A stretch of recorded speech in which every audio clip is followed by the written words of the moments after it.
Subscribe کیجیے ہمارے channel کو اور ساتھ والے بیل کو لازمی دبائیں تاکہ ہماری ہر نئی آنے والی ویڈیو کا نوٹیفیکیشن آپ کو ملتا رہے۔ نحمدک یا من کرم برسول لسانه اما بعد فاعوذ باللہ السمیع العلیم من الشیطان الرجیم بسم اللہ الرحمن الرحیم یا ایھا الذین آمنوا اتقوا اللہ ولتنظر نفس ما قدمت لغد صدقت یا رب العالمین وصدق رسولک النبی الکریم الامین الحمید ان اللہ وملائکتہ یصلون علی النبی یا ایھا الذین آمنوا صلوا علیہ وسلموا تسلیما درود پاک باور السلام علیکم یا سیدی یا رسول اللہ الصلاۃ والسلام علیکم یا سیدی یا خاتم النبیین وعلی آلہ وصحبہ یا سیدی یا رحمۃ للعالمین الصلاۃ والسلام علیکم یا سیدی یا عالم ما کان وما یکون وعلی آلہ وصحبہ یا سیدی یا نور الحقیقت والعلوم وبیا حقیقت منتظر نظرہ لباس مجاز میں کہ ہزاروں سجدے تڑپ رہے ہیں میری دین نیاز میں کبھی یوں لیا میری نماز میں کہ مجھ کو خبر نہ ہو کہ ایک رات نواز دو پھر اس کے بعد دل بینا لے کر خدا سے طلب آنکھ کا نور دل کا نور یک زمانہ صحبت با اولیاء بہتر از 100 سال عطا صدر محفل قبلہ پیر صاحب بولے گلشن سادات قبلہ صاحبزادہ والا تبار خادم قرآن عالم نبی فاضل جلیل حضرت علامہ مولانا حافظ محمد جمیل چشتی صاحب زاد اللہ اقبالہ شرفہ برادر اکبر عالم نبی فاضل جلیل حضرت علامہ مولانا غلام شبیر چشتی صاحب دامت برکاتہم عالیہ دیگر یاران طریقت اللہ رب العالمین کی حمد و ثنا اور اللہ رب العالمین کے پیارے حبیب علیہ السلام کی بارگاہ میں اپنی حاضری لگانے کے بعد اللہ رب العالمین کی بارگاہ میں یہ دعا ہے کہ رب العالمین ہم سب کا یہاں پہ آنا بیٹھنا سننا سنانا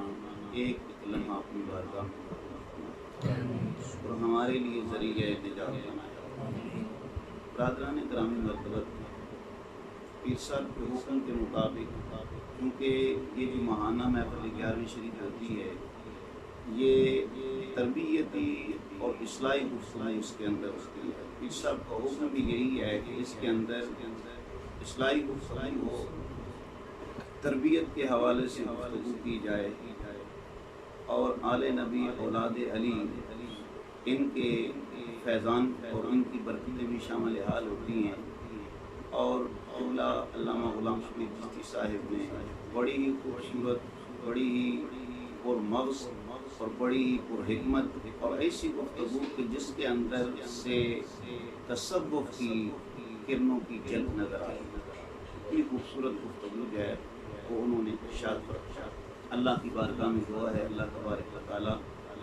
ہمیں اس کو سمجھنے اور سمجھ کر عمل کرنے کی توفیق عطا فرمائے۔ اسی تسلسل کو میں آگے بڑھاؤں گا تھوڑا سا کہ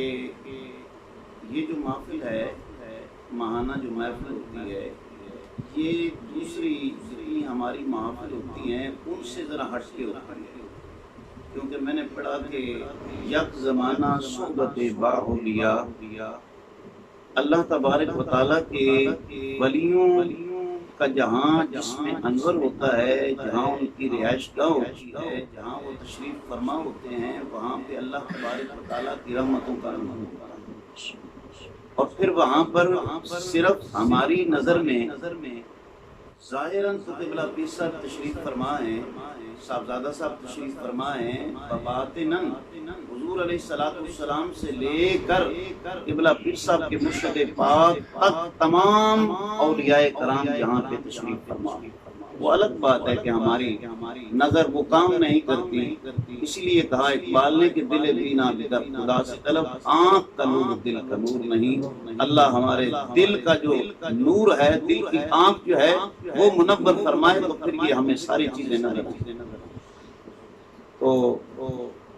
ہمارے ایک سلسلے کے بہت بڑے بزرگ گزرے ہیں جن کا نام ہے حضرت سیدنا ابراہیم بن ادھم رحمۃ اللہ تعالی علیہ۔ ان کی زندگی کے دو جو ہے وہ حصے، پہلا حصہ جو ہے وہ زندگی کا بڑا عیش و عشرت کے اندر گزرا ہے، بادشاہی کے اندر گزرا ہے۔ اتنے بڑے بادشاہ اور اتنے بڑے عالی شان بادشاہ کے ابراہیم ابن ادم رحمت اللہ تعالی علیہ، آپ جس بیڈ پہ آرام رات کو کرتے تھے نا، جس بستر پہ آپ آرام کیا کرتے تھے، وہ بستر اور بیڈ کو معمولی بستر نہ تھا، اس پہ ہر روز 3 من پھولوں کی پتیاں ڈالی جاتی اور اوپر بادشاہ وقت آ کے آرام کرتے۔ اتنا بڑا مقام اور اتنی بڑی شان، اور پھر ان کی پھول کی پتیوں کے اندر مست ہو کے وہ جو ہے وہ سویا کرتے تھے۔ جو نوکرانی خادمہ کنیز جس کی یہ ڈیوٹی تھی نا، وہ ہر روز پھول کی جو ہے وہ پتیاں لے کے آتی اور اس کے اوپر ڈالتی۔ ایک دن اس کے دل میں خیال آیا کہ بادشاہ ہر روز یہ پھول کی پتیوں کے اوپر سوتا ہے، میں ذرا دیکھوں تو صحیح اس کے اندر مزہ اور لذت کیا ہے جو بادشاہ کو ملتی ہے اور نیند کے مزے لیتا ہے۔ اس نے پھول کی پتیاں بچھائیں اور اوپر جو ہے وہ چند لمحوں کے لیے نا وہ سو گئے۔ اس نے کہا میں آج سو کے دیکھوں کیا ملتا ہے، لیکن وہ جو ہے وہ پھولوں کی جو خوشبو ہے، جو مہک ہے، وہ اس کو لگی اور وہ غفلت کی نیند لمبی تان پہ سو گئی۔ بادشاہ اپنے وقت پہ جب آیا نا، آ کے دیکھا کہ اور غصے سے آنکھوں کے اندر خون اتر آیا کہ میری کنیز نوکرانی خادمہ اس کی یہ جرت کہ بادشاہ ابراہیم ابن ادھم کے جو ہے وہ بستر اور بیڈ کے اوپر سو جائے۔ ڈنڈا پکڑا اسے مارنا شروع کر دیا اور مارا، اسے خوب مارا، لیکن عجیب ماجرا ہے کہ وہ جو نوکرانی ہے، بادشاہ اسے مارتا ہے، وہ آگے سے ہنستی ہے، وہ آگے سے مسکراتی ہے، چیخیں نہیں مارتی، وہ آگے سے وویلا نہیں کرتی، وہ آگے سے ہنس رہی ہے، مسکرا رہی ہے۔ تو بادشاہ وقت جب مار کے تھک گیا تو کہا اے کنیز، تجھے درد نہیں ہوتی؟ تجھے درد نہیں ہوتی؟ میں تجھے مار رہا ہوں اور تو آگے سے ہنس رہی ہے، تم آگے سے میں زیادہ مارتا ہوں، تو زیادہ کھلکھلا کے ہنستی ہے، کیا ماجرا ہے؟ سمجھ نہیں آ رہے۔ اس نے کہا بادشاہ سلامت، درد ہوتی ہے، تکلیف ہوتی ہے، تو پھر روتی کیوں نہیں ہے؟ تیری تو چیخیں نکلنی چاہیے۔ اس نے کہا میں ہنس بلا وجہ نہیں ہنس رہی، کوئی خاص وجہ ہے جس کی وجہ سے تو مجھے مارتا ہے اور میں ہنس رہی ہوں۔ بادشاہ نے کہا وہ وجہ تو بتاؤ۔ اس نے وجہ اپنے الفاظ کے اندر بتائی۔ اس نے کہا کہ میں اس تے تھوڑی دیر میں اس تے ستی ایڈ مصیبت پائی، تیرا حشر کی ہوے گا شاہ تو ساری عمر لگائی۔ اس عورت نے کہا اور یہ وقت ہوتا ہے، تیر لگا اور تھوڑی سی بات اس نوکرانی اور خادمہ نے کی،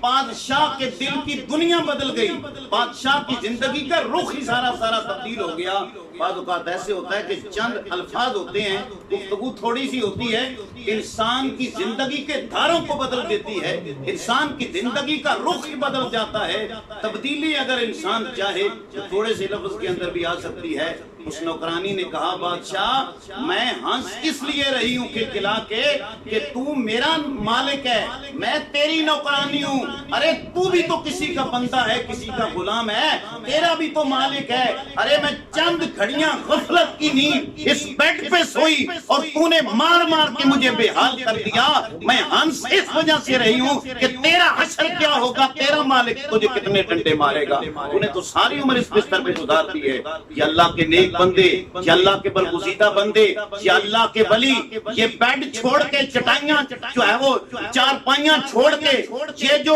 بوریاں اور بستر لگاتے ہیں، اس کا کیا وجہ ہے؟ اس کا مطلب کیا ہے؟ یہ جو اللہ والے بوریاں سجا کے اور زمین پہ جو ہے وہ لیٹتے ہیں اور اللہ اللہ کرتے رہتے ہیں، اس کی وجہ کیا ہے؟ وہ تیر لگا اور نشانے پہ لگا اور پیوست ہو گیا، اور بادشاہ کو خیال آیا کہ اس نے تو میری زندگی کا دھارا ہی بدل دیا ہے، اس عورت نے تو میری زندگی کا رخ موڑ دیا ہے۔ اور پھر کیا کیا جو ہے وہ بادشاہ کے دل میں خیال آیا کہ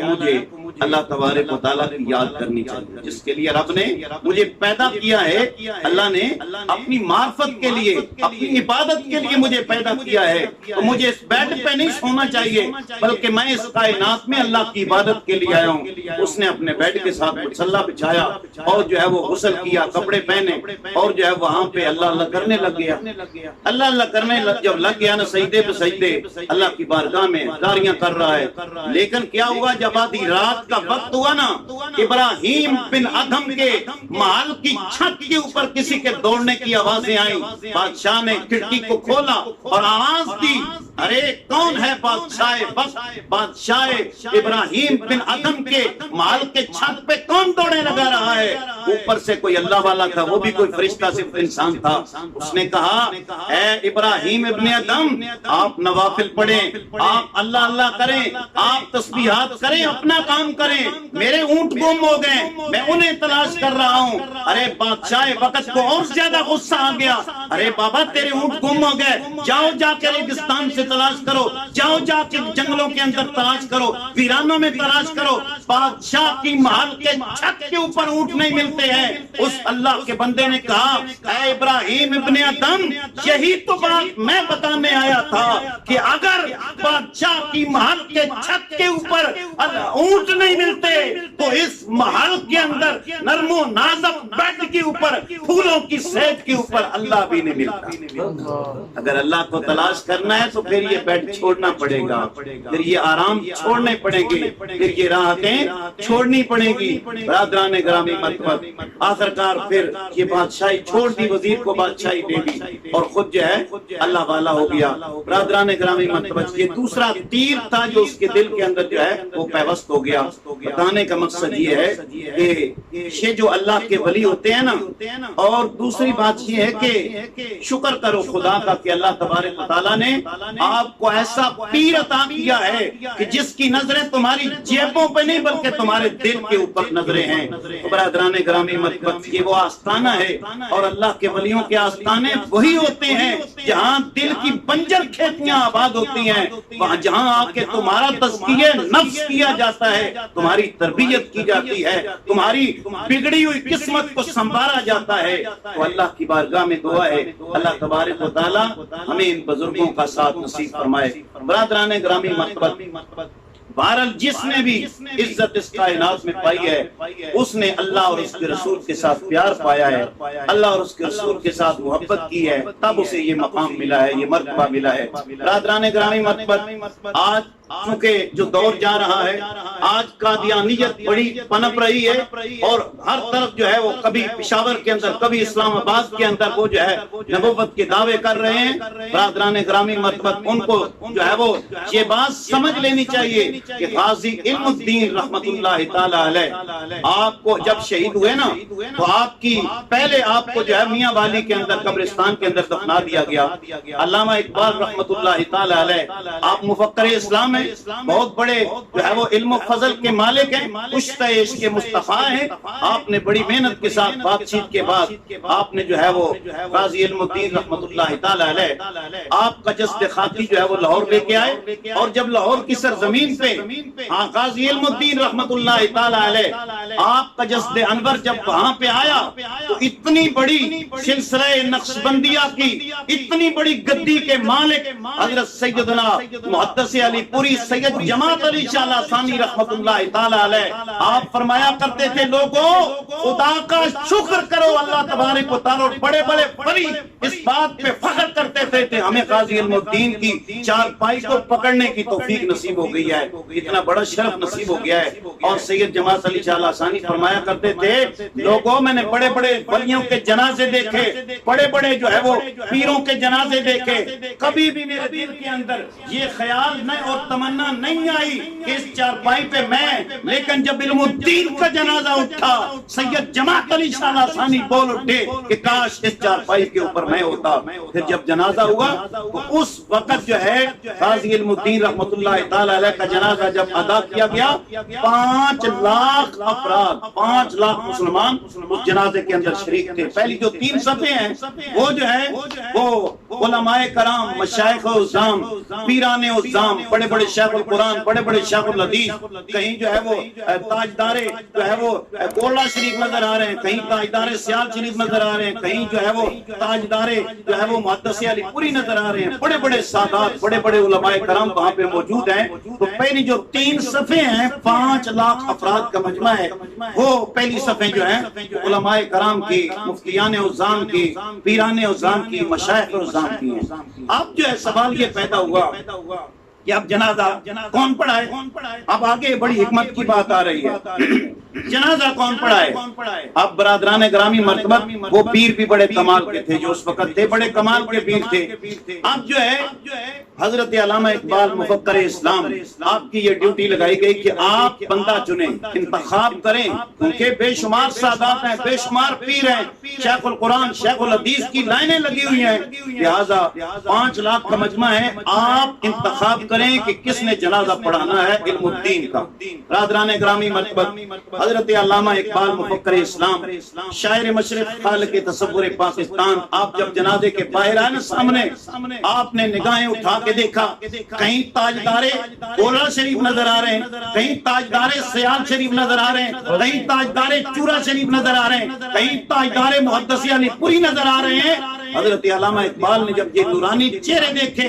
آخر کار اقبال کی جہاں نگاہ ٹھہری تو پیر سید دیدار علی شاہ الغری رحمت اللہ تعالی علیہ آپ کے قریب پہنچے اور آپ کا جو ہے ہاتھ پکڑا اور چوما اور کہا آل نبی اولاد علی جنازہ آپ پڑھیں۔ تو حضرت سید دیدار علی شاہ رحمت اللہ تعالی علیہ آپ فرمانے لگے، اقبال تو نے میرا ہی انتخاب کرنا تھا، تو نے میرے ہی پردے فاش کرنے تھے، مجھے ہی اس کے لیے جو ہے وہ چننا تھا۔ اقبال کس وجہ سے آپ نے میرا انتخاب کیا ہے؟ آج تو ہر پیر کہتا ہے کہ جنازہ میں نے پڑھانا ہے، مجھ سے بڑا پیر کوئی نہیں ہے، ہر عالم کہتا ہے میں بڑا ہوں، مجھ سے بڑا عالم کوئی نہیں ہے، میں جو ہے وہ سب سے آگے آگے چلوں گا۔ لیکن سید دیدار علی شاہ رحمت اللہ تعالی علیہ آپ فرمانے لگے، اقبال کیوں پردے فاش کر رہے ہو؟ ارے کس وجہ سے مجھے انتخاب کیا گیا کہ میں جنازہ پڑھاؤں؟ اگر تو آپ نے اس وجہ سے میرا انتخاب کیا کہ میں سید زادہ ہوں تو مجھ سے بڑی بڑی شانوں والے سادات موجود ہیں، اور اگر آپ نے اس وجہ سے